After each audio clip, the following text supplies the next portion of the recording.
Number 10. Johnny becomes a living robot. We have talked about 1977's What If number 6.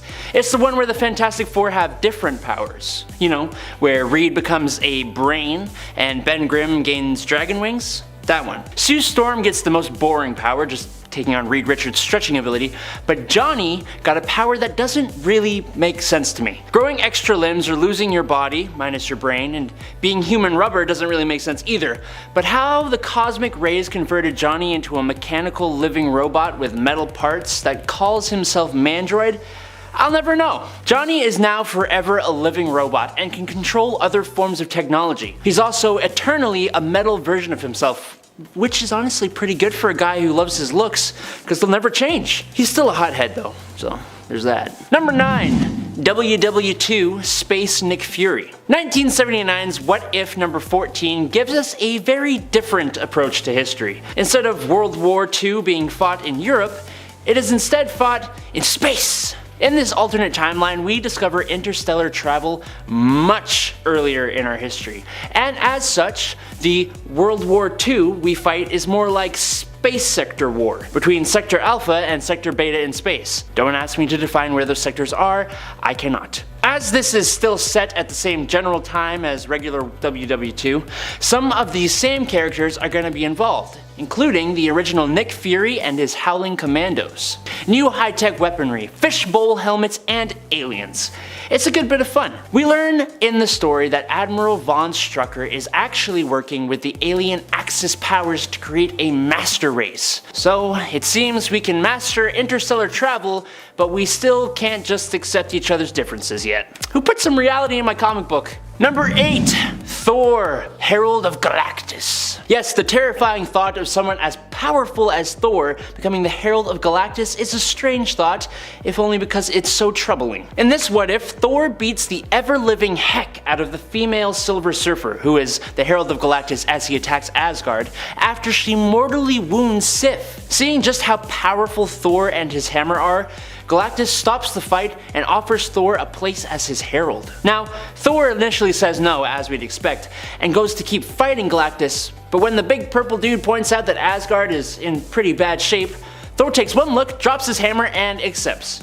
Just like that. Now, Thor makes a pretty awesome looking herald, even in the odd style of the comic, choosing the most fearsome and brutal worlds to feed to the World Eater, and sparing the weaker innocent worlds, again, as we'd expect. When Thor hears of Asgard being ruled over by Loki though, who de-lifed Odin and left Asgard in ruins, he takes some time from heralding to deal with his brother. Rediscovering his hammer and wielding it alongside the power cosmic, Thor becomes extremely powerful. Freeing his imprisoned friends and giving up Asgard for Galactus to feast upon, he destroys Loki and his frost giants and remains as the Herald of Galactus, saving innocent worlds from his destruction.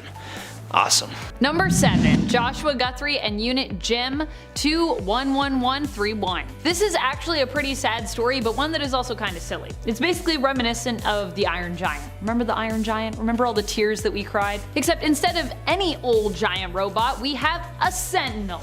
Unit Jim 211131. This Sentinel is found by Josh Guthrie, little sibling to Husk and Cannonball, who never has his mutant powers manifest. In this world anyways. On our 616, Josh ends up getting wings and musical mutant abilities, going by the codename Icarus. Here, however, he just gets a Sentinel, who has broken programming and instead believes his prime directive is basically to protect and serve Josh. However, he still remembers that mutants are a threat, and when he meets Paige and Sam Guthrie, ends up battling against them, while painted up like an X-Men. Josh's idea, because he wanted to prove that he and his robot were basically a better team than the X-Men ever could be. Oh boy. Paige and Sam end up beaten by the Sentinel, but just as it's about to terminate the defeated mutants, oh no! Josh steps in to protect his siblings. He says that the Sentinel can't kill them without killing him as well. As such, the robot realizes it is the main threat to Josh and decides to terminate itself instead in order to protect him, because that's its prime directive at this point. Sure, Sentinels are kind of villains, but in this story, in a roundabout way, Unit Jim 211131 is actually kind of the hero. Although he threatens Paige and Sam and Josh, he also ends up saving them from himself. I don't know why I made the Sentinel a he, but the Sentinel's a he now, because I'm not going to go back. I gave the Sentinel a gender, I hope that's okay. Josh mourns the loss of his robo friend, and it is ultra sad. just like Iron Giant. Thanos Captain America. In What If Infinity Thanos, the question is posed, what if Thanos joined the Avengers? And the result is this really strange depiction of Thanos wearing a Captain America suit. What goes on in this storyline is that Thanos joins up with the Avengers to fight the Builders, and he doesn't even try to take over the world or try and kill half the population or anything like that. That is until Captain America is killed and Thanos takes over for him. Because then he decides it's time to start taking over stuff again. After he helps the Avengers destroy the Builders with a swift battle, he goes back to his classic Thanos self and makes it his duty to take on Cap's old position as leader. And then quickly makes it his duty as well to lead the Avengers and the rest of the heroes of Earth into war with the rest of the universe. So yeah, he doesn't take over Earth, but he seems to be ready to help them take over other worlds alongside him. Fair compromise? I guess so. Either way, the cover of this issue just feels so weird, and I felt that Captain America Thanos needed to make an appearance on this list. Number 5, actual Black Widow. Black Widow in issue 34 of What If gets her own little mini comic taking up a third of a page. It's really kinda like just a panel. It answers the question, what if Spider-Man had married the Black Widow? Well, it wouldn't end well apparently. The joke is based on what Black Widows are known to do to their mates in nature. Female Black Widows, that is. In nature, they eat their mates, hence why in this comic Spider-Man doesn't fare too well. The implication is that Black Widow actually eats Peter here. We see her picking her teeth, looking quite content and burping, while behind her Spider-Man's suit looks pretty deflated with bones poking out of it and littered around it. So yeah. You! Yes, you. In this issue of What If, the question is posed, what if you were Spider-Man? They start with a panel of Spider-Man swinging Mary Jane to safety, and they even encourage you to paste a picture of your own face over Spider-Man's to make it even more immersive. But moving forward, this issue doesn't really take much time to explore that question before absolutely roasting you beyond words. The very next panel shows a big group of all of Spider-Man's villains standing in a graveyard, pointing and laughing at a gravestone that reads, "Here lies, fill in your name here," and in big bold letters says, "You'd be dead, you're no superhero." So mean, but also very funny. I thought this was a great one to include because as much as Marvel is known for their meta commentary, this is just on a whole different level. Number 3, Galen. Galactus may be better known as a villain in the Marvel Universe, the main Marvel Universe, or at least a powerful antagonist if you will, but in the What If reality of Earth 92201, he's actually better known for being a sort of everyday hero, if you will. When Galen as Galactus ends up in battle against Thanos, who wields the Infinity Gauntlet, he ends up defeated, being transformed into an amnesiac human left on planet Earth. When found, it just so happens that Galen's voice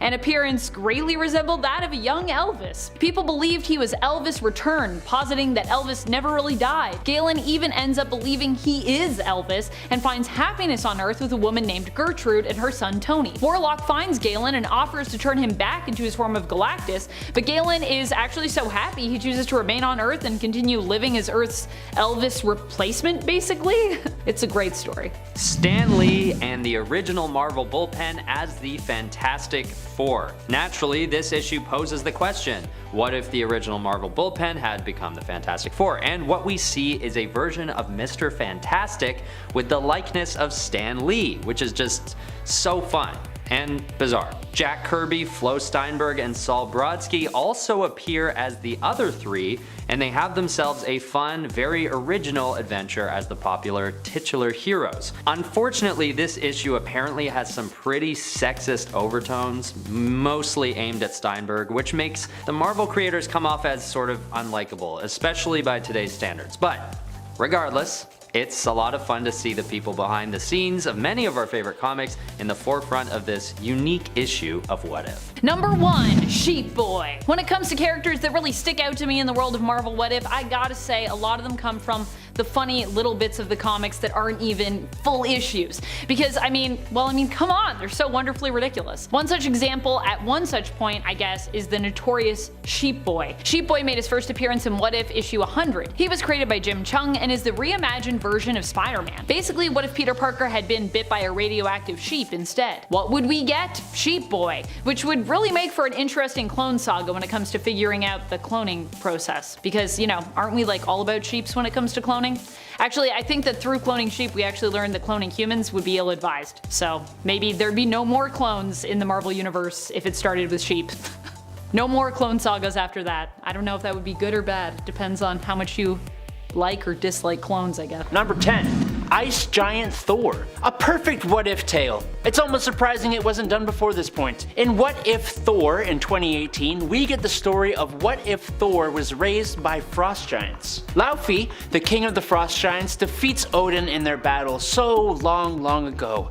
And just as Odin took the infant Loki, Laufey takes the kid Thor and raises him as his own. Loki is obviously here too, and like usual, they form a pretty tight bond as adopted brothers. Unfortunately, due to Thor's strength and skill in battle, not to mention his fondness for summoning the power of lightning, he is praised among the frost giants and by Laufey himself, who begins to completely forget Loki, his actual true son. Instead, Loki finds the captured Freya in the dungeons and she teaches him how to use magic. Loki eventually busts her out of prison and together they attempt to escape to Midgard. They go to the ruins of Asgard and attempt to repair the Rainbow Bridge until Thor and Laufey show up. Loki ends the life of his father while Thor unknowingly ends his mother with a blast from his giant ice hammer, Ice Crusher. Thor almost takes out his brother as well, but at the last minute, he lets him go. We don't know what happens next, only that Loki went to Midgard, had kids and a family, and apparently became a hero. It ends on a rather sweet note though. Number 9. Man-Spider. Okay, so in this story, everything that happens to Spider-Man is exactly the same. Oh, sorry, I left out the extremely important detail that in What If number 8 in 1978, this isn't Peter Parker, it's Webster Weaver, an anthropomorphized spider in a world of other animal people. Oh yes, and he gets bit by a radioactive human, giving this spider the proportional powers of a human. Apart from that, and the villains being hilarious alternate versions like Marvin the Hunter, Culture Vulture, Rude Rhino, the Green Gobbler, King Pig, Octodoctopus, and Leaping Lizard, everything is just the same as it always is. Until one day, Ray's the Bug Spray Baron threatened to destroy the ozone unless he was given $1 trillion. Turns out Ray's is the guy who defeated Webster's Uncle Ben. Uncle Bug. Man-Spider saves the day, Ray's is destroyed, and he swings back home to Aunt Mayfly. Okay, yes, it's totally different, but a lot of story beats are still the same, so there's that. Number 8. Mustang. What If 114 posed us the question, what if heroes didn't leave the battle world? The answer? They make babies! While there are a few super kids in this story, the one I found to be the strangest was Mustang. Mustang is Clint Barton Jr., and I bet you'll never guess who his father is. His mother, on the other hand, again not surprising if you just look at him, is Jennifer Walters, the She-Hulk. So, with these two avenging parents, that leaves Mustang with a super strength that isn't quite on She-Hulk's level, and an affinity for using bows. I'm sorry, it's just an odd combo to me. He's a bit taller than almost everyone else too, which makes sense. So I'm guessing this gives him the ability to use bigger bows with much higher tensile strength? So he can shoot bigger arrows? He can fire them much faster? Look, I'm not saying these powers aren't helpful or cool. Super strength is a classic. They're just odd when they're put together. Also, why Mustang? At number 7, we have Maggie Nito. This is a very niche one, and I'll give you $1 if you can pause the video now and guess where this character makes her first and only appearance. Okay, Maggie Nito is a mean little girl with a Venom shirt, and she appears on a gag splash page in What If issue number 100. Called Wolverwimp. Wolverwimp was covered in the first part of this video on the channel. It's basically Wolverine with styrofoam bones. But on the cover right next to him, we're not quite sure who Maggie Nito is or what she symbolizes, but it's suggested that she may have some powers of her own, possibly similar to those of the popular anti-hero Magneto. Even though she's mean, it's arguable that she'd be considered a superhero if her story was given some more airtime. If she was meant to be the Magneto of this hypothetical storyline, we just hope she would take on the hero status that Magneto currently flaunts. I don't know. Comment below what you think Maggie Nito's powers would be if she was given a proper issue. At number 6 is Rockstar Black Bolt. In this What If issue, a bunch of different questions are asked in the same comic, and each one gets a short exploration of what would happen. In the case of Black Bolt becoming a rock star, his voice would naturally dismantle the structure of the arena he was singing at, and probably beyond. Along with his band, the Inhumans, this image is just so weird to picture for some reason. Not the crumbling environment, but just the image of Black Bolt screaming his soul out into the microphone, singing none other than a Rolling Stones song. I suppose all these what ifs are gonna give us weird new perspectives of the characters we know doing things they don't normally do, but for some reason this one just gave me a weird vibe. Maybe it's that one panel where he's screaming into the mic with his tongue out. At number 5 we have Dr. Doom / The Thing. This one falls in the category of weird but also pretty badass, at least in how he looks. And maybe arguable on whether or not he's a hero in this case because it is Dr. Doom that turns into the Thing, not the other way around. But let's just call this character a direct mix between the Thing and Dr. Doom for the purposes of this list, which would make him good enough. Basically, in this what if, Ben Grimm is turned into the Hulk, and Dr. Doom is instead the one who's turned into the Thing. There's a lot going on in this story as you can imagine, but for a brief period we get to see the rocky figure of the Thing decked out in Dr. Doom's green hood. And when he inevitably faces off against the Ben Grimm Hulk, he does get taken down a notch after a rough defeat. But it was a pretty weird combo while it lasted. Cool, but weird. But also cool, but weird. Definitely weird. At number 4 is Storm Thor. This character comes to be in the what if that poses the question, what if the X-Men had stayed in Asgard? And the answer is that Storm is somehow able to lift Mjolnir and become Thor. There have been other heroes before that have wielded Mjolnir like Beta Ray Bill, Captain America, and even Superman. But in this case, Storm becomes the goddess of thunder. And it's just a weird image to see her in the cape and shoulder armor. But it gets even weirder when she's tasked with clashing against a version of Thor that was turned into a frog, or the other way around, I can't really remember. If you saw the first part of this video, I covered Frog Thor already, but I figured we needed to talk about Storm Thor as well. It's fair to say that this was a weird what if issue. It's made it into both parts of this list. At number 3 we have 1000 Hulks. This obviously isn't one individual weird hero, but an event that spawns 1000 of the same character and creates a very weird army of nameless versions of the Hulk. So, what if? What would happen? Well, if you couldn't already have guessed, the answer is insanity. Basically, the title is What If the Gamma Bomb Spawned 1000 Hulks? But it's not quite what actually takes place in the story. The story explores the tragic events of the Hiroshima and Nagasaki bombs and theorizes if instead of decimating whole populations, they actually spawned 1000 Japanese Hulks. It's a weird theory to ponder. I feel like they could have kept it out of a tragic historical context and still gotten the point across, but nonetheless, 1000 Hulks is a very strange and fun what if. Spoiler, they take over America, which you can imagine is totally possible if there were 1000 Hulks, and I'm sure they could do it in like a day. There'd be zero stability when they finally got control. At number 2 we have Reed Richards as a bodiless brain. This character shows up in the what if that asks, what if the Fantastic Four had different superpowers? Yes, it's the same one that I covered earlier that had Ben Grimm sporting dragon wings. Only in Mr. Fantastic's case, he's reduced to a tiny little fleshy brain just laying on the ground. But he can talk and everything still, just telekinetically. He also seems to have mind control capabilities. What's hilarious about this version of Reed Richards is that he seems super optimistic about the whole thing. Like, he's completely vulnerable and helpless, but all in all, he's totally looking forward to life as a brain, or as Big Brain, which seems to be his new moniker. It's sort of obvious from the jump that his change into a brain is sort of a nod to Reed Richards' famed intellect as one of the greatest minds in the world. But I guess they wanted to see what he could accomplish with just the mind part and nothing else.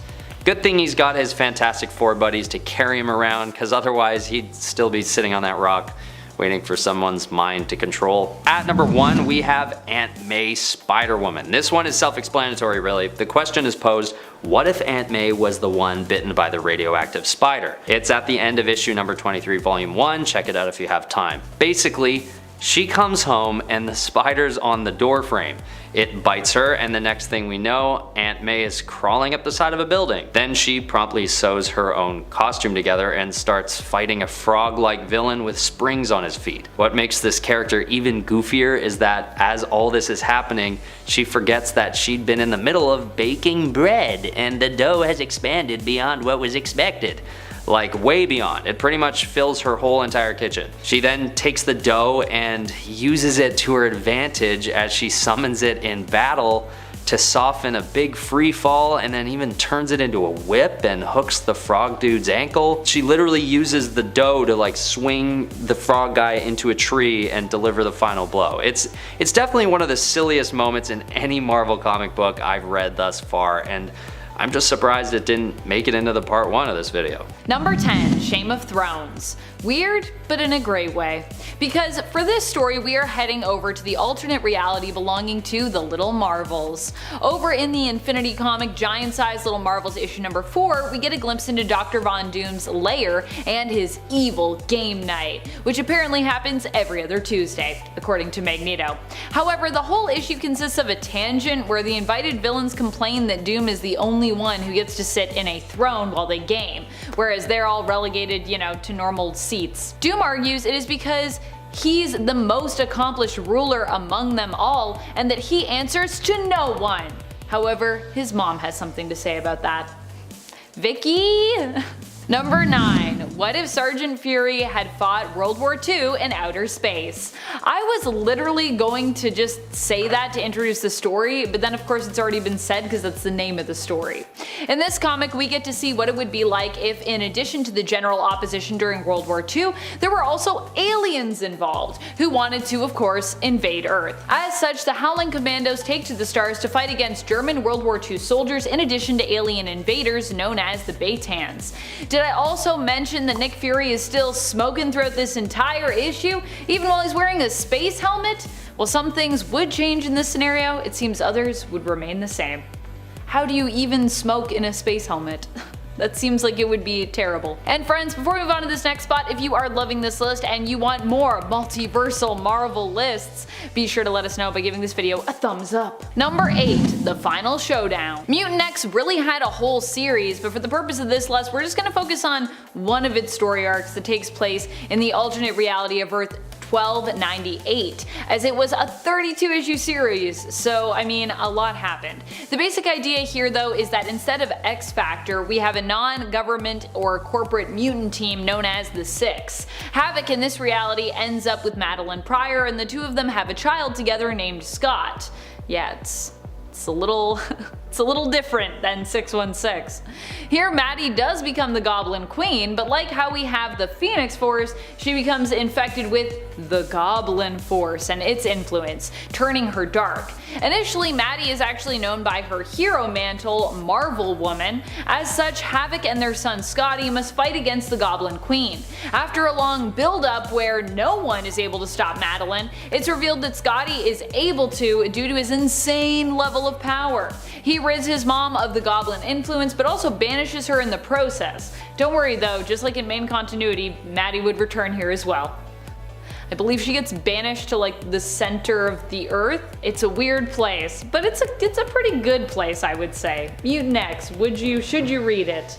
Nah, I think you should read it. I think you could read it. I don't know if you should, but you definitely could. Number 7.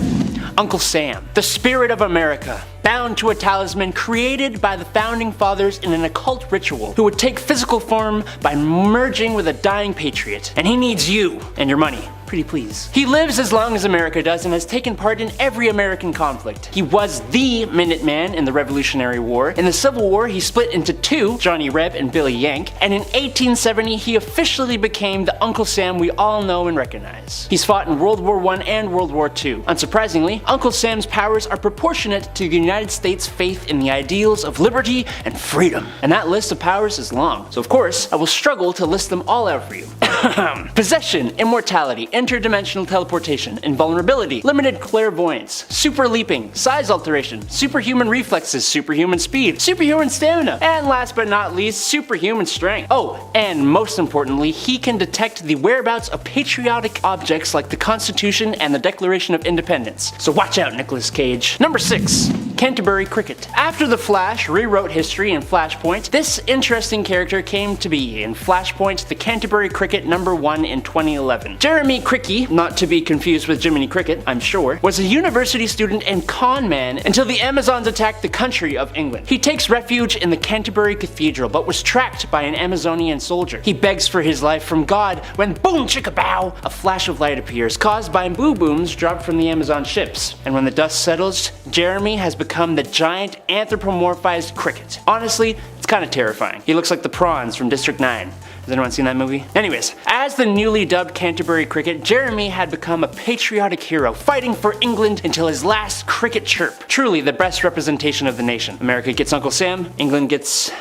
a cricket. Number 5. Flex Mentalo. I mentioned the Doom Patrol in the last video, but we didn't actually talk about any of their members. We honestly should. One member, who I think deserves to make it onto this list, is Flex Mentalo. Flex here has the mysterious and hilarious power of muscle mystery, which allows him to alter reality by flexing different muscles. For example, flexing his scalenus minimus, Flex has the ability to survive in the vacuum of space for an extended amount of time. His other powers include enhanced senses, mind control, precognition, reality alteration, superhuman durability, superhuman strength, and telepathy. He is a close friend of Danny the Street, who was also in the last video, and his reviews on Google note him to be sweet and helpful. He first appeared in Doom Patrol in Volume 2, number 35 in 1990, and I think my favorite piece of art is the one with the title of Hero of the Beach, with someone in the background going, it's Flex Mentalo. Number 4. Dog Welder. Now look, weird isn't always pleasant. Unfortunately, for all of us, Dog Welder is about as bad as he sounds. He's a crime fighter, yes, a do-gooder, who haunts and maims evildoers by welding no longer living dogs to them. Dog Welder is a mysterious and demented member of Section 8, a superhero team, and he first appears in Hitman number 18. He keeps his face hidden behind a welding mask, and we never learn his true identity, but he seems to live in an alleyway that he sets traps for animals in. He also seems to have an endless supply of dogs of the afterlife to stick to people's faces. Even though he is apparently a hero, I think we can all breathe a sigh of relief knowing he met his demise in Section 8's final battle, and we don't need to see him again, ever. Alright, let's move on. Number 3. Matter Eater Lad. When an alien race has all their food infected by microbes, instead of going extinct, as you might expect, they evolve to be able to eat unlimited amounts of any form of matter to survive instead. Yes, welcome to Planet Pepto-Bismol. Oh, sorry, no, just Bismol. Home to Legion of Superheroes member Tenzil Kem, better known as Matter Eater Lad. The 15th member to join the Legion, Matter Eater has an ability you just wouldn't think would be useful. But if you get stuck inside somewhere, I can guarantee you want this guy on your team. He can eat through literally anything due to digestive enzymes. Thanks to how comic books just are, this ability has become more and more useful and in very random ways. For example, Bismolians don't possess any other superpowers really, but the ability to eat tons and tons of anything and digest it in literally seconds apparently translates into food energy that can give them, oh I don't know, super speed for example, or like when he ate through a whole asteroid in minutes. I just don't want to imagine how his bathroom breaks go. No thanks. Number 2.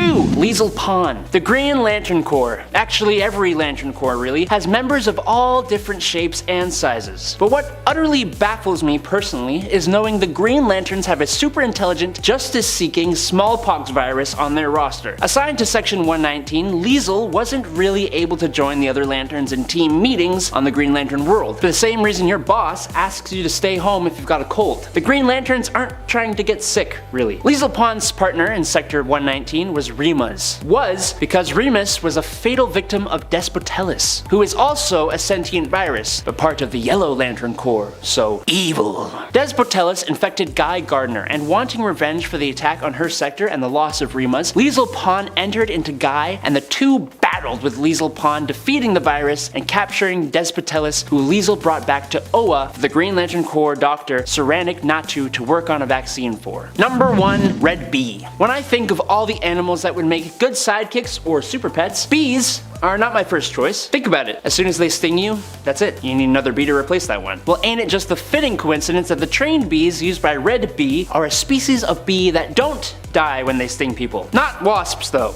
They're bees, okay? Not wasps. Richard Raleigh, the first Red Bee, was a superhero during World War II that used a weapon that fired a sting shot. Ouch! And inside his utility belt, he carried a swarm of bees that he would use against villains. Again, someone tell Nicolas Cage to watch out. He first appeared in Hit Comics #1 in the 1940s. The second Red Bee would be his great niece, Jenna Raleigh. This Red Bee used 2 mechanical bees that fire electricity, a tech suit, and was mutated by alien insects to produce pheromones that she can use to control her bees. At least that makes more sense than training a colony of bees. Right? I don't know. Number 10, the Wonder Twins. Oh, super friends. Sometimes you just introduce characters that are only a good idea in a kids show. Jaina and Zan are alien twin sister and brother from the planet Exor, who have these super cool sounding power rings that activate when they fist bump and say Wonder Twins power activate. It sounds so cool, and it sorta is. Jaina can turn into any animal she chooses with her power. That's neat, but it's not as spectacular for Zan, who can only turn into water in one of its forms. He can turn into H2O, steam, or ice. Honestly, I could see it being used in some pretty cool ways, which is why they are so high up on this list, but still rather unique. Number 9.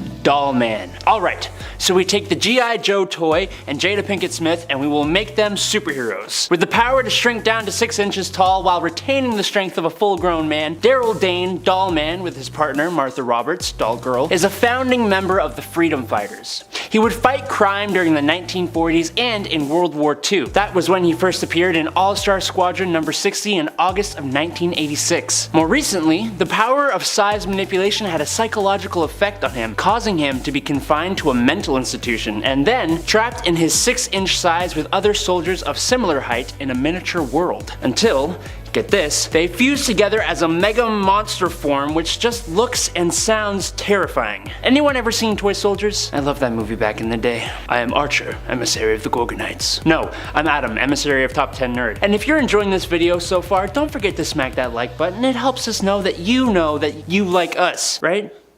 I don't know. Number 8.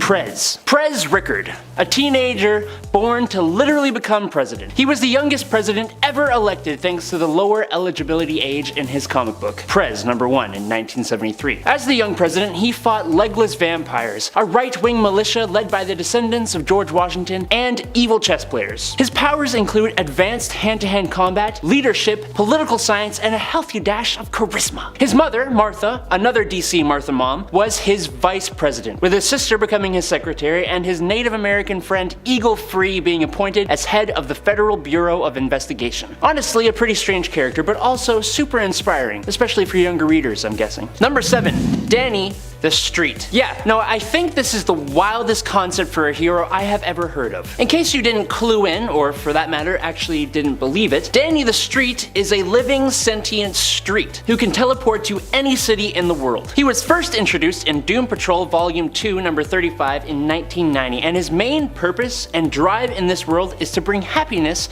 to those who inhabit whatever city he is currently at, giving those who have nowhere to go a place to rest their heads. It's nice. He likes to cross-dress and dress himself in nice pink frilly decorations on some of his buildings, including weapon stores. He eventually became the headquarters of Doom Patrol. At one point, he grew to be Danny the World, and then he was deconstructed down to just Danny the Brick, and was even just the humble Danny the Alley at one point. Even saying that sentence makes me feel like, what am I doing with my life? I'm talking about awesome sentient streets. Mom would be proud. Number 6.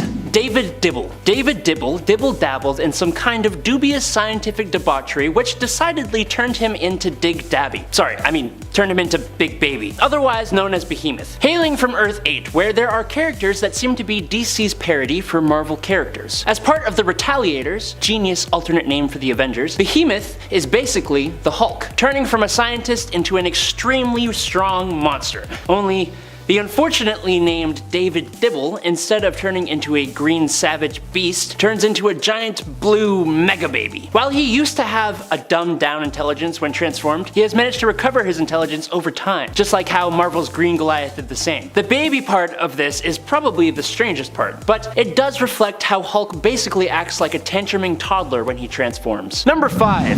Etrigan, or Etrigan, or Etrigon, or Etrigan. He could be considered really cool or really weird, honestly. Etrigan rocketed to an Earth of eternal twilight from the doomed planet of Camelot. Who does that sound like? Maybe another hero who rocketed to Earth from another planet that starts with a K? They sound similar because Etrigan is an alternate version of Superman with quote-unquote overnatural abilities. From Earth 13, a planet of the supernatural and occult. Etrigan fights evil in Merlin's name alongside the League of Shadows as the Super Demon. Together, the League of Shadows faced off against an invasion of super vampires. And later, Etrigan became part of the Supermen of the multiverse, targeted by prophecy, and allies with them to come up with a plan to free the other alternate Supermen. A demon Superman is weird, but he won't be the weirdest alternate Superman to hit this list. Number 4. Yankee Poodle. I think I could effectively choose any one of the characters from the animal universe of Earthsea for this point, but of all the characters a part of the Zoo crew,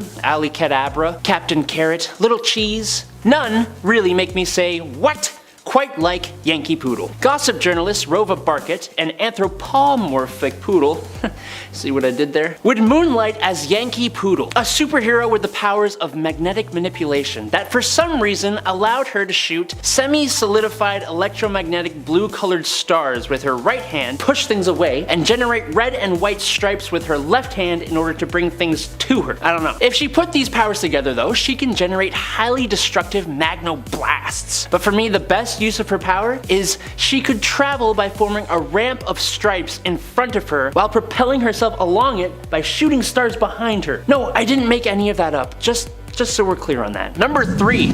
Robert Rogers. This one has got a fun little twist. So, back in 2002, DC teamed up with Stan Lee of Marvel Comics fame, and together they released the Just Imagine series, which is basically, why don't we let Stan Lee come and make a bunch of characters with the ideas of DC characters? It is actually honestly a great idea. One of those characters ended up being Robert Rogers from Just Imagine Shazam #1. And yes, he is Stan Lee's Shazam. When I tell you he is absolutely nothing like the regular Shazam, I ain't kidding. I mean, other than saying Shazam to activate his powers. For starters, he is not a kid. He is actually an agent with Interpol, and he is assigned to the tough agent Carla Noral, who together go to India to hunt down criminal Gunga Khan. Secondly, he is empowered by the wizard Merlin to hunt down Morgana Le Fay. And finally, when he yells the word Shazam, he transforms into a giant, hairy, red-fanged creature with a necklace of bones. Gosh, I love Stan Lee. Number 2. Milkman Man. The DC Universe Wiki says that Milkman Man is an imperfect copy of Superman. Excuse me, DC Wiki? This is an improved copy of Superman. All that calcium, strongest bones you've ever seen, I bet. In JLA/Doom Patrol special, the Doom Patrol has discovered that an interdimensional corporation called Retco has been stealing stories, reconfiguring them, and repackaging them for new markets. Retco has embedded itself into the current continuity, using the radioactive milk of psychic cows to quell the more dangerous impulses of the Justice League and turn them into heroes safe for the masses. That is literally the quote from the official summary. I am not even joking. Milkman Man has all the same powers as the famous Kryptonian superhero, only he's a milkman, and central part of the Community League of Rhode Island, a sinister group of pleasant-spoken normal folks. Please just do yourself the favor of reading this story and trying to figure out what the heck is going on. Number 1. KFC. Okay, it's weird enough that we have Colonel Sanders in the mainline continuity, but after his adversary Colonel Sanders takes the memory of all but the second of KFC's 11 herbs and spices from Sanders' brain, he is visited by Colonel Arla Sanders of Earth 11, who relays some information. 1. Apparently, every Colonel Sanders variant in the multiverse is close with the Flash of that universe, which is weird. Number 2, she remembers a different herb and or spice from the recipe, meaning every alternate Colonel will remember a different herb or spice, which is weirder. And number 3, with the help of her Flash and her cosmic treadmill, they're going across the multiverse to form the multiversal team of Colonel Sanders, which is the weirdest part. There's Colonel Gaslight, Colonel from Kingdom Come, the future Colonel Ladd, Bizarro Colonel, Teen Titans Colonel, Comrade Sanders, and a Wild West Sanders. But my absolute favorite, and one that should make absolutely no sense, and if you really think about it, is kind of sick and twisted, is the anthropomorphic Chicken Sanders from the post-apocalyptic Earth 51, whose second line is literally Bok! Appetite. What the bok? Alright, number 10. Batmite. If you've heard of the extremely weirdly named Mr. Mxyzptlk, then you have a small understanding of the reality warping imps who inhabit the 5th dimension. This Batman megafan is basically a small childlike imp who wears a loosely fitting homemade batsuit with a black lightning bolt symbol. But don't let his goofy looks trick you. He has nearly limitless magical abilities. He's not technically a hero, but he's also definitely not strictly a villain. A being of this level of power can't really be either because there's no way it would lose in whatever it wanted to do. He idolizes Batman and just wants to see him in action. So when Batman gets angry with him for being a nuisance, he usually sets things straight and just leaves, which is honestly kind of adorable. Number 9. Dino Cop. We have a few anthropomorphized characters on this list, but none of the others are dinosaurs. Dino Cop is from Earth 41, which is an Earth containing characters who are all pastiches of heroes from Image Comics. He is Rex Stegman, a humanoid dinosaur-like character who is also a police officer, supposed to be the DC equivalent to Savage Dragon. He is absolutely dedicated to preserving the peace in his undinosaur blue-collar worker way. He teams up with another superhero from Earth 41, Spore, who is supposed to be like Spawn, but more planty. I don't think his powers really matter too much when we talk about the weirdness of this character, but they are super strength. That's kind of it. He has increased stamina and is kind of pretty intelligent, but you know, nothing super. I think a dinosaur man hybrid police officer is weird enough to make this list on his own, so there you go. Number 8. The Magic Lantern. So take Shaggy from Scooby-Doo and give him the powers of Green Lantern and you've got the Magic Lantern of Earth 47. When it's groovy, when it's grim, we hum the living guru's hymn. When other lanterns lose their shit, we keep the Magic Lantern lit. I'm sure it's not the only thing that's lit. I wish I could just make this point a bunch of the stoner Green Lantern quotes. Hostility is for squares. Get with the blueprint. Are we groovy? Or do I gotta kick your non-Euclidean alien butts into the galaxy next door? The Magic Lantern is the Green Lantern to the Earth 47 Justice League, known as the Love Syndicate, whose members include Sunshine Superman, Shooting Star instead of Batman, Speed Freak, Brother Power, and the Geek. And they first appeared in Animal Man number 23, and were expanded upon in the Multiversity Guidebook. And every time I see them, I just want to be a part of it. Number 7. What if the X-Men had lost Inferno? I love this comic, mainly for the panel at the end where Alicia Masters Storm whispers to her newborn babe, "I love you, baby." I think it might be one of my all-time favorite panels ever, actually. But there is lots of weird stuff to love from this issue, including the fact that Doctor Strange and Rachel Summers also randomly deliver this baby at the end. In this What If, we imagine what would have gone down if the Goblin Queen hadn't been defeated and instead was victorious. One of the things that would have come about? Her unleashing the beast within Wolverine and turning him into a villain who devours babies. Also, Rachel becomes trapped and later freed from being a bridal mannequin? I think that's a thing that happens here. That's definitely looks like what's happening. Also, I love Rachel as a bridal mannequin. And how after she's like, "Thanks, my face hurt, too much smiling." Oh, by the way, Doctor Strange, who frees Rachel, he also gets to wear a cool eye patch in this world. Why? Because he's Doctor Strange. He gets an eye patch. I like it. Everyone should have eye patches. I want an alternate reality where everyone has an eye patch. Number 6. Ghost Racers. This is a series that comes from the Battle World pocket dimension that was governed by God Emperor Doom. Just like we had the Thor Corps, here we have the Ghost Racers, which is basically like its own category of racing, creating an organization or like even a company out of that set form, like NASCAR. The Ghost Racers are made up of various ghost riders who of course race one another for Battle World's entertainment. And of course, so wealthy fans can ideally make some funds on the wins and losses of each race. Although all the riders are pitted against one another and eventually Arcade, who is in charge of them, sends them to take down Robbie Reyes, the current racing champion, eventually they all remember what things were like before Battle World and they decide to rise up against those that are controlling them. Which I love. Also, I just love the idea of like just a group of racers that are just all ghost riders and they're like, we race each other for fun. This is what we do now. ghost racers. Number 5. What if Wolverine battled Conan the Barbarian? In issue number 16 of the second volume of What If, we get to see what would happen if Wolverine somehow came to the time and lands of Conan and the duo ended up fighting one another. That's basically what ifs are for, right? Just seeing people that would not normally fight, and who will win. In order to revive his love, Conan is asked to bring another soul in her place to sacrifice. The soul that he decides to bring is actually Red Sonja, so that's not great because Wolverine, having fought with Red Sonja previously, had basically kind of fallen for her, and he does not agree with what is going on because of his own sentiment. He wants to rescue Sonja, probably because she reminds him of Jean Grey. Honestly, it's pretty weird to me that no one has ever said that like Jean Grey and Mary Jane Watson look similar, considering people have both thought that they looked like Red Sonja in the comics.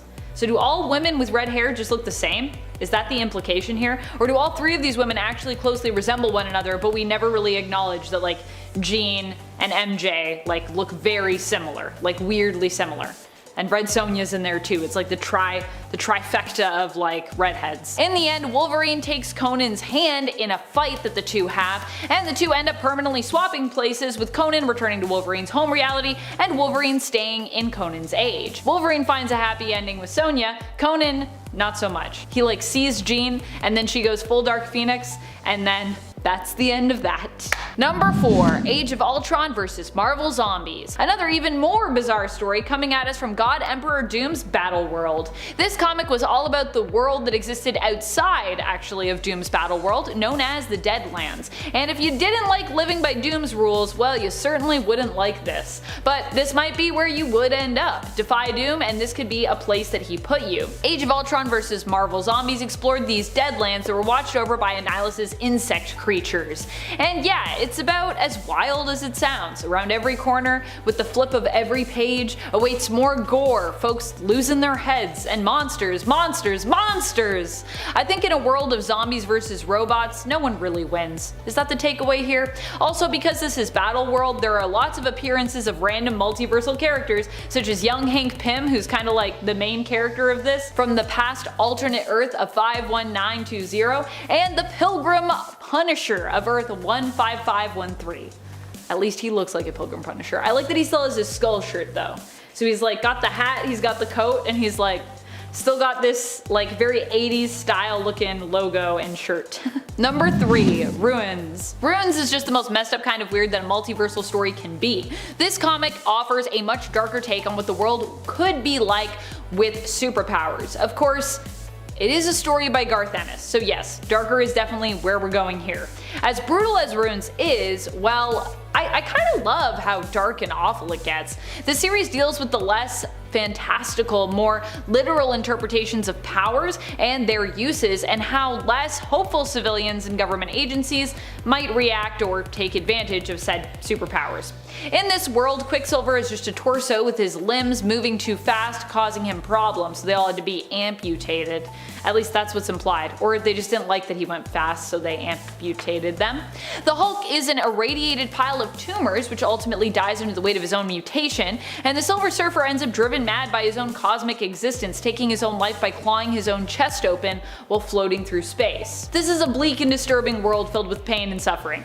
Not heroes in capes. That's part of what makes it great, and part of what makes it weird, and part of what makes it horrifying. Number 2. What if Conan the Barbarian were stranded in the 20th century? And if you thought Wolverine and Conan fighting was weird, it just gets a whole lot weirder with this issue. However, I guess I should say that it gets a whole lot less weird, as the previous Conan What If we talked about was actually from the second volume of the series, as opposed to this issue that we're talking about, which is actually from the original series. In issue 43 of What If, we learn what would happen if Conan, instead of just coming to the modern day, was stranded there and stuck there. This What If was actually inspired by another fan favorite What If featured in issue 13. What if Conan the Barbarian walked the earth today? In this story, because Conan never gets teleported by lightning home, he becomes a criminal. Because, I mean, why not, I guess? He's confused, he doesn't know what he's doing. However, after creating a gang and getting into some trouble, he attracts the attention of the Avengers. But Captain America sees more than just a brute, and believes Conan is just misguided, but he has a hero's heart, truly. He offers him a spot on the Avengers, and we actually never learn what Conan decides, because the issue ends. Talk about a cliffhanger. I don't know if we'll ever come back. Do we ever come back to that? It's like, will I call him? Won't I call him? And then the Watcher's like, well, I would tell you, but I can't because that's a story for another time. Maybe if we ever do it. Number 1, Marvel. Even saying the title sounds just like an experience. I don't even know where to start with Marvel because this continuity feels so just like non-existent here. There's no through line. The story is meant to be about Kal-AOL, a play on Kal-El, a kid from the future who is sent back in time to save the world and to save himself. In the future, you see the world is about to end. Fortunately though, that doesn't happen. While Al doesn't have any powers, he somehow is moderately successful as a hero. After the world doesn't end, his parents send the time machine they originally sent him through back in time to pick him up. But Al decided to travel back in time to the beginning instead. There he meets maybe God, and also learns that Wolverine evolved from an otter and dinosaurs can talk. With every issue in this story, you ask yourself, how can it get any weirder? And then it somehow does that. Also, what's up with these covers? They're almost completely unrelated to the plot of the comics. I guess sexy ladies sell comics, and so who needs a plot was the thought process with Marvel. At least with the covers. And maybe with the inside of it as well. Because I don't really know what the plot is about. At number 10, we have Benjamin Grimm with dragon wings. In What If number 6, the question is posed, what if the Fantastic Four had different superpowers? And the answer is that things get very weird. Basically, instead of taking the form of the Thing, Benjamin Grimm's powers are reduced, or ameliorated, I guess, to basically just 2 giant dragon wings on his back. He decides that he wants to be known by citizens as Dragonfly, which just proves that as long as you've got powers, people are gonna celebrate you no matter what. Someone even feels his wing and says, hey, I'm touching his wing, and it's kinda cold, which is bizarre to me because it adds that little extra bit of detail that I don't think I needed while reading this one. The other heroes get their own makeovers as well, and I'm covering another one later on in this list, but just seeing a shirtless Ben Grimm flying around with purple scaly wings made me think, well, I just needed to put him on the list. At number 9, we have Medieval Iron Man. In this What If, the question is asked, what if Iron Man was trapped in the time of King Arthur? So, Iron Man is basically the same as he's always been, except what I find super weird in this issue is that he so brutally outmatches everyone in the medieval era, but doesn't hold back at all. I mean, just on the cover, you see him blasting his futuristic energy blast into a crowd of helpless soldiers as they're screaming for their lives. I don't know what gets into Iron Man in this issue that makes him think that he's in any moral position to be dropping into the medieval times and dominating the combat game, but that's just how this one plays out, and honestly, it's great. It's a weird portrayal of Iron Man given the context of the story, but it's honestly a pretty cool what if that I recommend checking out. At number 8 is The Watcher as a stand-up comedian. I know he's not really a superhero, but I'd argue that he's more good than bad, and he's surely got powers, so he's on the list. In this one, The Watcher asks a bunch of different what if questions, one being, haven't you always wondered what would happen if The Watcher was a stand-up comedian? Not really, but okay, let's see what he's got. Basically, this issue delves into some pretty bizarre artwork and poses a bunch of different questions in a row. I suppose these are the comedic premises that the Watcher is throwing at us as a stand-up comedian. Such riveting humor as, what if the Hulk were yellow? And what if the Thing were blue? And who could forget, what if the Invisible Girl dyed her hair? Okay, that one's pretty funny. But this one just struck me as very bizarre. Although I think that was the goal of this issue and probably all of the what if issues, so mission accomplished, I guess. Number 7. Wolverine, Lord of the Vampires. What If Volume 2, number 24 takes the story of Uncanny X-Men number 159, in which Dracula has drunk just enough from Storm to gain control of her mind, but instead, in What If, he drinks enough to completely turn her into a member of the undead. As an evil, unstoppable vampire, Storm turns all the other X-Men into vampires as well. But thanks to Wolverine's healing factor and berserker powers, he is able to resist the complete mind control of Dracula and beheads the Vampire King. Now, after either turning or delifing almost all the other heroes and having the US turned into a quarantine zone, the only hero left to stop Wolverine, Vampire Lord, has found his perfect vessel after traveling the astral plane. Doctor Strange's spirit and Frank Castle, the Punisher, sort of merged together, and being the most accomplished vampire hunter, Frank dispatches quite a few vamps before Kitty Pryde attempts to split the two before being separated from her head. This, of all things, snaps Wolverine out of it, and he gets to the Darkhold and destroys himself and every single other vampire. Wow, what a roller coaster of emotion.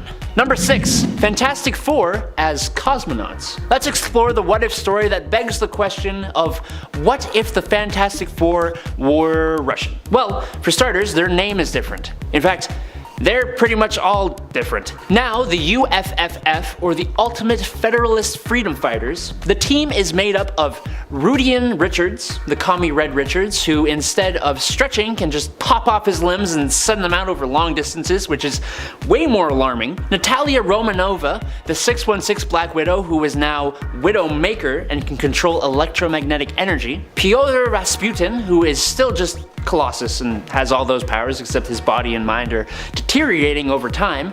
And lastly, Piotr's sister Ilyana Rasputina, who seems to have the powers of Sue Storm, but we only ever see her go invisible, which is way less cool than the 616 continuity. After the demise of Stalin, the team is put under KGB control, and Rudd Richards, easily the strangest member of the team, is not having it, especially after he accidentally ends the life of Giant Man. Widowmaker makes widows of the wives of the leaders of the KGB, and the superhero teams go on to fight for freedom and equality. Bet that isn't how you thought it would go. I didn't. Number 5. Daredevil is bullied and just gives up. One day, when fighting against Electro with Spider-Man, Daredevil is unaffected by a blinding flare set off right in front of his face by Electro. This kinda clues in Electro to the idea that maybe this Daredevil guy is already blind. And when Electro and Spider-Man ask Daredevil what color Electro's costume is, it seals the deal. Electro lets the whole world know by leaking this info to the Daily Bugle after Spider-Man actually sort of makes fun of him, saying it makes sense why he chose that yellow costume, because he couldn't see how bad it was, you know? Villains begin to take advantage of the massive weakness for Daredevil, and while he is able to hold his own still, he eventually decides to undergo an experimental treatment that restores his sight but removes his super senses. Now powerless, Matt Murdock and Karen Page get married and have a normal life, with Matt becoming the district attorney. Wow, kind of a nice ending there. Number 4. Limo Man. In one of those many crazy panels in number 34 of What If, remember that one where the Watcher is a comedian? We get to see a single panel that asks the question, what if Tony Stark owned an auto company instead of a weapons company? Now, whoever was writing this panel was absolutely cooking with gas. They knew what was up. Basically, if that was the case, then the world would get to interact with Limo Man, a hero with a license plate, belt, tire pauldrons, with rear view mirror horns, headlights on his chest, and a sweet pair of rollerblades. He is honestly the least cool Transformer you have ever seen. He does look like he's made up of a luxury car though, so I guess that gives him some kind of arbitrary style points. Right? At least the robber he seems to be facing seems to be a little bit worried. Number 3. Six-armed Spider-Man. In the legit continuity, Spider-Man undergoes an experiment to try and get rid of his spider abilities. Instead, he gains 2 extra sets of arms. Great success! In the original universe, he uses a serum with the blood of the living vampire Morbius to revert back to his normal self. But in What If number 42, Morbius is eaten by sharks, because of course he is. And Spider-Man is doomed to retain his 8 limbs. Ultimately, this Spider-Man learns that maybe these limbs are not a curse, but actually give him a buff in his agility and attack power. He is even able to save Gwen Stacy from her demise. Looks like someone rolled a natural 20. He was so popular that he went on to actually go on to be included in a few multiversal Spider events. So honestly, a great, if not weird, version of Spider-Man. Number 2. Dazzler, Herald of Galactus. Dazzler is already weird without being in a What If story. She's a collab between Marvel and a record label. That's all I have to say. Okay, so Dazzler's power is that she can convert sound into light. Pretty good for a disco singer. And especially so since she uses this power to literally dazzle people at her concerts. In What If number 33 though, Dazzler is chosen as the new Herald of Galactus, being the only being who could retrieve the old Herald who hid in a black hole, which she does. And then, in the alternate timeline, Galactus sends him back into the black hole as a punishment? I don't know, okay? She was given a huge boost with the power cosmic, and for some reason, even with her new boosted up powers, she decides to keep the disco ball rollerblades. She's actually really torn up about having to leave her world, but she vows to at least do good by not letting Galactus eat inhabited planets, which Galactus actually obliges because, well, it seems like he's got the hots for Dazzler, or whatever the world-eating equivalent of the hots is. There is a whole conflict with an armada, and then Galactus releases her to go back to Earth, which has been the victim of an apocalypse in her absence. And she goes back to him yet again as some kind of weird, twisted, intergalactic love story. I don't know, it's really strange. Number 1, Jane Foster becomes Thor. But Adam, this happens in the 616 continuity. Yes, but this one's a little bit different. In this What If story, number 10 actually, it is Jane Foster who first picks up the hammer Mjolnir, not Donald Blake. In this story, Jane accompanies Dr. Blake on his trip to Norway, and when he drops his cane into a ravine, she goes down there to get it for him instead. Striking the stick, she becomes Thordis. Yes, Thordis. Unlike the modern interpretation, a female wielding Mjolnir gets an entirely new name. Wielding the power of Thor, Thordis fights off the Saturn rock people, and then turns the cane that she seems to have stolen from Donald Blake, leaving him helpless without a cane, into a hairbrush to better fit in with her feminine alter ego, because men don't use hairbrushes apparently. She has pretty much the same adventures as Thor. She's rejected by Odin, and Sif gets with Donald Blake, until the events of Ragnarok when Odin decides to give the hammer back to Blake because he can't accept Jane as Thor. And then, as thanks, he turns Jane into a different god and then marries her? Kinda gross, kinda really strange, kind of uncomfortable. Luckily, it's only a story that comes from the question, what if? Professor X as Juggernaut. In What If number 13, the question is posed, what if Professor X had become the Juggernaut? And the answer is, it would make Ben Ball feel uncomfortable. This matchup is maybe a little tough to justify for this list since it's about superheroes, and in this story, Professor X, or not, does enlist all of the mutants to take over the world, but it's still Professor X in there somewhere, and it's arguable that he may have been turned from good to evil by the influence of the Sidorak gem. I just had to put this strange character on the list because I think it's such a weird combination to even consider, let alone craft a whole issue around. Look at him. Chonky, fully mobile Professor X. When he puts the helmet on, things are less weird though, but it's still one for the list. Number 9, Wolverwimp. Wolverwimp is an alternate version of Wolverine who, instead of having an adamantium skeleton, has a styrofoam one. He appears in one of the joke covers included in issue 100 of What If. This poor version of Wolverine is threatened by a little girl who is a female child version of Magneto. Yeah, it's weird. While Wolverine is fearsome and tends to fight for what he believes in no matter the odds, it seems that Wolverwimp is all too ready to shy away from a fight as he's terrified of a conflict. Honestly, I really can't blame the poor guy. He is a styrofoam skeleton, so yeah, I don't even know how you'd walk around with that, never mind trying to be a hero and like stand up to bad guys. Probably just like crumple over. Frog Thor, or Throg. There's not much more to it than that. The question posed in this issue is, what if the X-Men had stayed in Asgard? It really has nothing to do with Frog Thor, but he makes an epic appearance nonetheless. The transformation actually takes place in Thor number 363 and is revisited in this What If issue. If you don't already know, or couldn't already have guessed, Thor's slimy amphibian form comes at the hands of his brother Loki. What makes this moment great in What If number 12 though is that Storm is forced to face off against Frog Thor, with the stakes being the prosperity of all of Asgard. Luckily, she wins the fight and Frog Thor is turned back into regular Thor. Although, is that really a win? I liked Frog Thor. If you want to see more of Throg, you can catch him in another storyline as well, where a shard of Thor's hammer is actually picked up by a frog, turning it into a pretty powerful little dude. I just thought that was worth mentioning as well. Frog Thor. Number 7, Civil War Captain America. Honestly, I'm kind of a fan of this What If story, but it does have some strange moments and twists on characters you might not expect. For example, the story starts out with our Steve Rogers and Bucky Barnes time displaced to the Civil War era. Bucky is the commander of the regiment, and he is not a good guy. Apart from being an unhealthy amount of racist, he has quite the lack of moral compass. Our Steve obviously starts out as his scrawny and less than impressive self, but with a heart that shines through as strong and good. After sustaining injuries from not following his commander's orders, he is recovering in a nearby Union camp, tended to by a Private Wilson, taken in by the Shawnee at a young age. Sensing the goodness in his heart, Wilson bestows a kind of eagle animal spirit on Mr. Rogers that makes you on the outside whatever you are on the inside.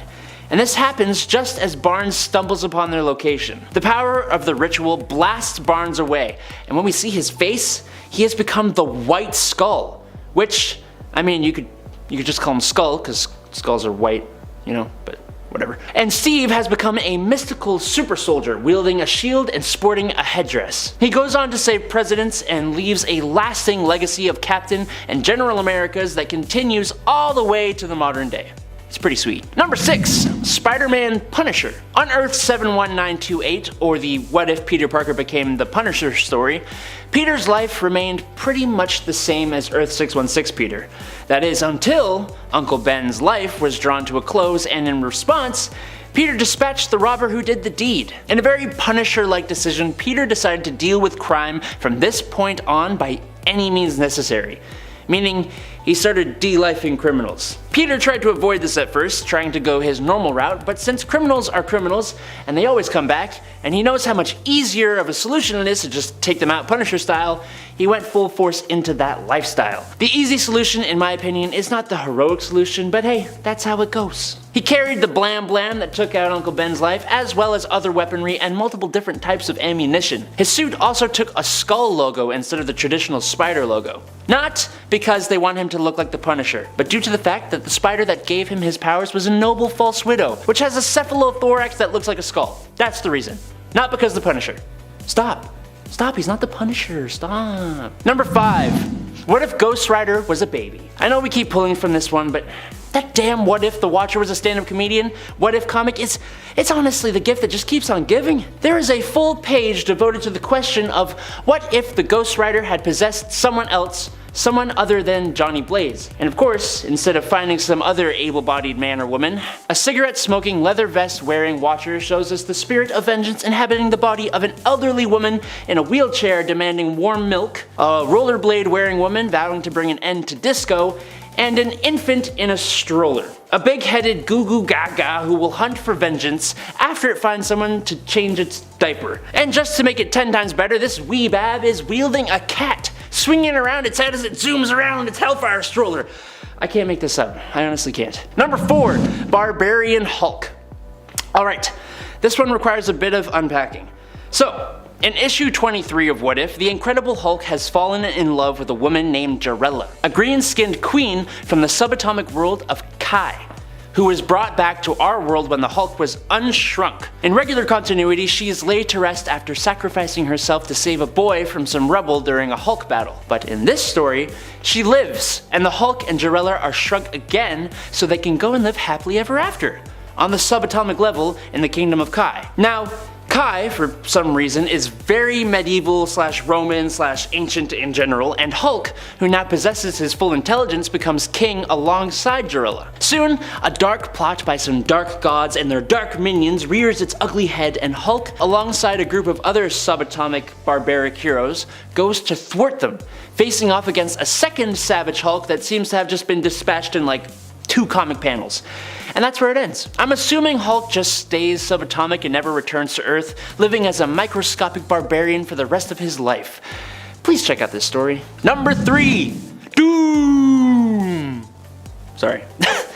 What would a good guy version of one of the strongest, most quotable, and most villainous villains in the pages of Marvel look like?